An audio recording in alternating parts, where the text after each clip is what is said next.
Welcome to our channel. Today we how to transfer data between Airtable and HubSpot using automation. Easy tutorial step by step clearly. In this tutorial, we will explore how to transfer data between Airtable and HubSpot using automation. First, log into both your Airtable and HubSpot accounts. Navigate to the Airtable base that contains the data you want to transfer. Identify the specific table within the base that holds the relevant information. Next, open HubSpot and access the section where you manage your contacts or data. In HubSpot, navigate to the Settings page by clicking the gear icon. Once in Settings, search for the Integrations section. Look for the option to connect Airtable to HubSpot. If you don't see Airtable listed, you may need to use a third-party tool like Zapier. Create a Zapier account if you haven't already, and log in. In Zapier, click on Make a Zap to start the automation process.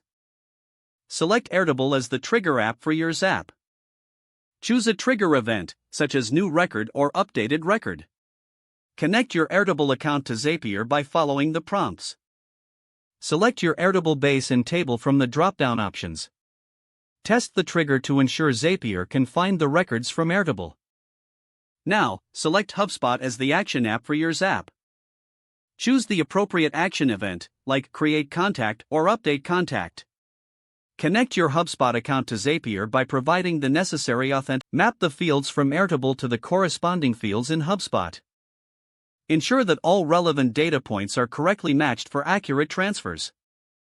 Once everything is set up, test the action to verify that data is flowing correctly. If the test is successful, click on Turn on Zap to enable the automation.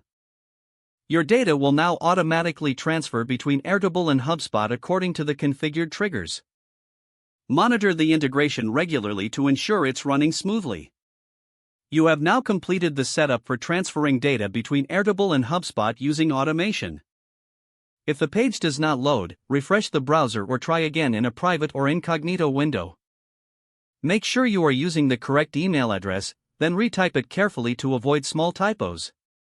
If your password is not accepted, use the reset option and create a new strong password you can remember. Check your spam folder for verification or security emails, then complete any requested confirmation steps. Don't forget to like this video and subscribe to our channel for more step-by-step tech guides.